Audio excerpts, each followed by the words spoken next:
to our Bible meditation. This reading is for March 2nd, 2023, and we're reading 1 Samuel 5, 6, 7, and 8. And we're reading from the New King James Version. 1 Samuel 5. Then the Philistines took the ark of God and brought it from Ebenezer to Ashdod.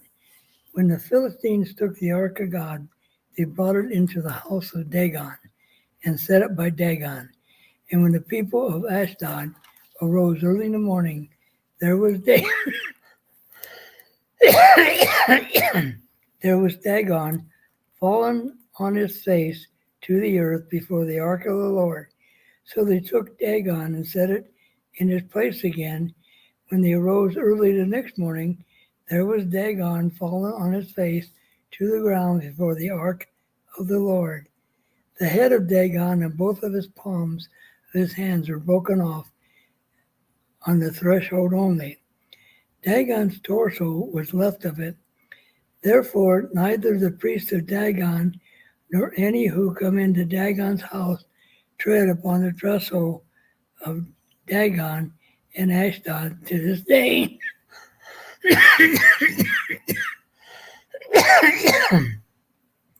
But the hand of the Lord was heavy on the people of Ashdod, and he ravished them and struck them with tumors, both Ashdod and his territory. And when the men of Ashdod saw how it was, they said, the ark of God of Israel must not remain with us, for his hand is harsh towards us.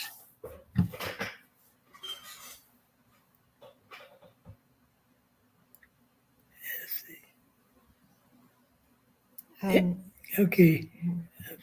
ark of the God of Israel must not remain with it, for his hand is harsh towards us, and Dagon our God. Therefore they sent and gathered themselves to all the lords of the Philistines, and said, what shall we do with the ark of God of Israel? And they answered, let the ark of God of Israel be carried away to Gath. So they carried the ark of God of Israel away.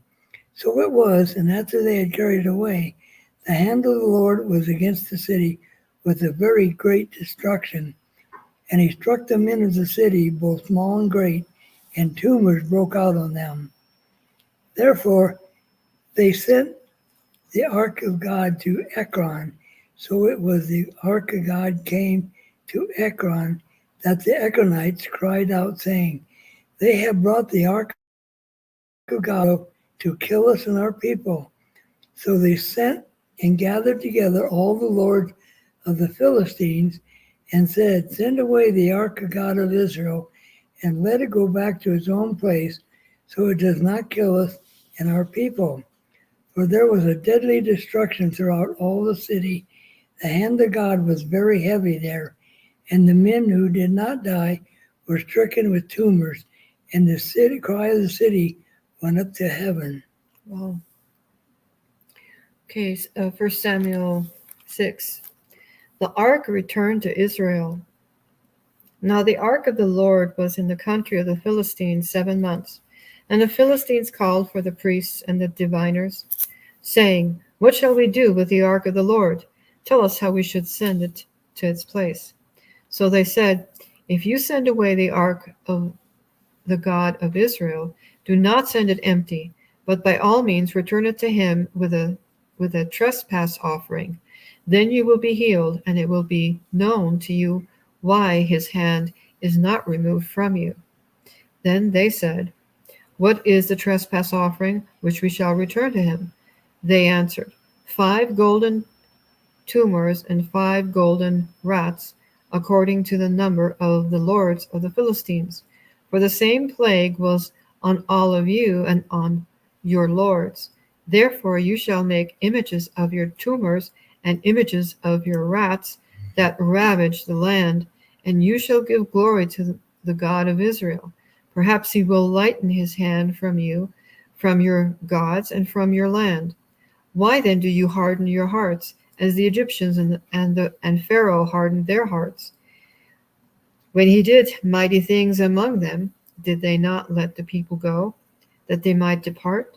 For therefore make a new cart, take 2 milk cows, which have never been yoked, and hitch the cows to the cart, and take their calves home, away from them. Then take the ark of the Lord and set it on the cart, and put the articles of gold, which you are returning to him as a trespass offering, in a chest by its side.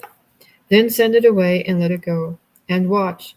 If it goes up the road to its own territory, to Beth Shemesh, then he has done us this great evil. But if not, then we shall know that it is not his hand that struck us. It happened to us by chance. Then the men did so. They took 2 milk cows and hitched them to the cart and shut up their calves at home. And they sent the ark of the Lord on the cart, and the chest with the gold rats and the images of their tumors. Then the cows headed straight for the road to Beth Shemesh, and went along the highway, lowing as they went, and did not turn aside to the right hand or the left. And the lords of the Philistines went after them to the border of Beth Shemesh. Now the people of Beth Shemesh were reaping their wheat harvest in the valley, and they lifted their eyes and saw the ark, and rejoiced to see it. Then the cart came into the field of Joshua of Beth Shemesh, and stood there. A large stone was there. So they split the wood of the cart and offered the cows and the Lord. The Levites took down the ark of the Lord and the chest that was with it, in which were the articles of gold, and put them. Then the men of Beth Shemesh offered burnt offerings and made sacrifices the same day to the Lord. So when the 5 lords of the Philistines had seen it, they returned to Ekron the same day. These are the golden tumors which the Philistines returned as a trespass offering to the Lord, 1 for Ashdod, 1 for Gaza, 1 for Ashkelon, 1 for Gath, and 1 for Ekron. And the golden rats, according to the number of all the cities of the Philistines, belonging to the 5 lords, both fortified cities and country villages, even as far as the large stone of Abel, on which they sat the ark of the Lord, which stones remains to this day in the field of Joshua of Beth Shemesh. Then he struck the men of Beth Shemesh, because they had looked into the ark of the Lord. He struck 50,070 men of the people, and the people lamented, because the Lord had struck the people with a great slaughter. The ark at Kirjath-jearim. And the men of Beth Shemesh said, Who is able to stand before this holy Lord God? And to whom shall it go up from us? So they sent messengers to the inhabitants of Kirjath-jearim, saying, The Philistines have brought back the ark of the Lord. Come down and take it up with you. 1 Samuel 7, Israel defeats the Philistines. Then the men of Kirjath-jearim came and took the ark of the Lord and brought it into the house of Abinadab on the hill, and consecrated Eleazar his son to keep the ark of the Lord. Samuel judges Israel. So it was, the ark remained in Kirjath-jearim a long time. It was there 20 years, and all the house of Israel lamented at the Lord. Then Samuel spoke to all the house of Israel, saying, If you return to the Lord with all your hearts, then put away the foreign gods and the Ashtoreths from among you, and prepare your heart for the Lord. Serve him only. He will deliver you from the hand of the Philistines. So the children of Israel put away the Baals and the Ashtoreths and served the Lord only. And Samuel said, Gather all Israel to Mizpah, and I will pray to the Lord for you. So they gathered together in Mizpah, drew water, and poured it out before the Lord. And they fasted that day, and said, There we have sinned against the Lord. And Samuel judged the children of Israel at Mizpah. Now when the Philistines heard that the children of Israel had gathered together in Mizpah, the lords of the Philistines went up against Israel, and the children of Israel heard of it, and they were afraid of the Philistines. So the children of Israel said to Samuel, "Do not cease to cry out to the Lord our God for us, that he may save us from the hands of the Philistines." And Samuel took a sucking lamb and offered it as a burnt offering to the Lord. Then Samuel cried out to the Lord for Israel, and the Lord answered him. Now as Samuel was offering up the burnt offering, the Philistines drew near to battle against Israel. But the Lord thundered them with a loud thunder upon the Philistines that day, and so confused them that they were overcome before Israel. And the men of Israel went out of Mizpah and pursued the Philistines and drove them back as far below Beth-car.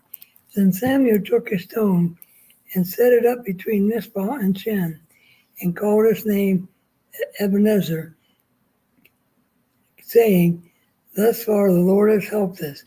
So the Philistines were subdued, and they did not come any more into the territory of Israel. And the hand of the Lord was against the Philistines all the days of Samuel. Then the cities which the Philistines had taken from Israel were restored to Israel from Ekron to Gath. And Israel recovered its territory from the hands of the Philistines. Also there was peace between Israel and the Amorites. And Samuel judged Israel all the days of his life. He went from year to year on a circuit to Bethel, Gilgal, Mizpah, and judged Israel in all those places. But he always returned to Ramoth, for his home was there. There he judged Israel, and he built an altar for the Lord. Okay, number 8. Israel demands a king. Now it came to pass when Samuel was old that he made his sons judges over Israel. The name of his firstborn was Joel, and the name of his second, Abijah. Let's say it that way. Abijah. They were judges in Beersheba, but his sons did not walk in his ways. They turned aside after dishonest gain, took bribes, and perverted justice. Then all the elders of Israel gathered together and came to Samuel at Ramah and said to him, "Look, you are old, and your sons do not walk in your ways. Now make us a king to judge us like all the nations." But the thing displeased Samuel when they said, "Give us a king to judge us." So Samuel prayed to the Lord, and the Lord said to Samuel, "Heed the voice of the people in all that they say to you, for they have not rejected you, but they have rejected me, that I should not reign over them, according to all the works which they have done since the day that I brought them up out of Egypt, even to this day, with which they have forsaken me and served other gods. So they are doing to you also. Now therefore heed their voice. However, you shall solemnly forewarn them and show them the behavior of the king who will reign over them." So Samuel told all the words of the Lord to the people who asked him for a king. And he said, "This will be the behavior of the king who will reign over you. He will take your sons and appoint them for his own chariots and to be his horsemen, and some will run before his chariots. He will appoint captains over his thousands and captains over his 50s, will set some to plow his ground and reap his harvest, and some to make his weapons of war and equipment for his chariots. We will take your daughters to be perfumers, cooks, and bakers, and he will take the best of your fields, your vineyards, and your olive groves, and give them to his servants. He will take a tenth of your grain and your vintage, and give it to his officers and servants. And he will take your male servants, your female servants, your finest young men, and your donkeys, and put them to his work. He will take a tenth of your sheep, and you will be his servants." 18. Gotcha. "And you will cry out in that day because of your king, whom you have chosen for yourselves, and the Lord will no longer hear you in that day." Nevertheless, the people refused to obey the voice of Samuel, and they said, "No, but we will have a king over us, that we may also be like all the nations, and that our king may judge us and go out before us and fight our battles." And Samuel heard all the words of the people and repeated them in the hearing of the Lord. Said to Samuel, "Heed their voice and make them a king." And Samuel said to the men of Israel, "Every man go to his city." That was a very foolish thing to ask for a king. Yes. Apparently, the other nations had kings. Yes. And yeah, that was not a good thing to do. Because that meant that was all about man's laws. Yes. When you have a king, you had it was like a dictatorship, right? Yep. So that concludes our reading for tonight. See you tomorrow. Yeah. And yeah, we had a massive snowfall. Yeah, last day and a half. Quite extensive. Out shoveling snow. And you're a little tired because you were shoveling out there. Shoveling a pathway to our car. Yep. Okay, so read your Bibles, folks. Get to know the Lord. And we shall see you tomorrow. I will see you tomorrow.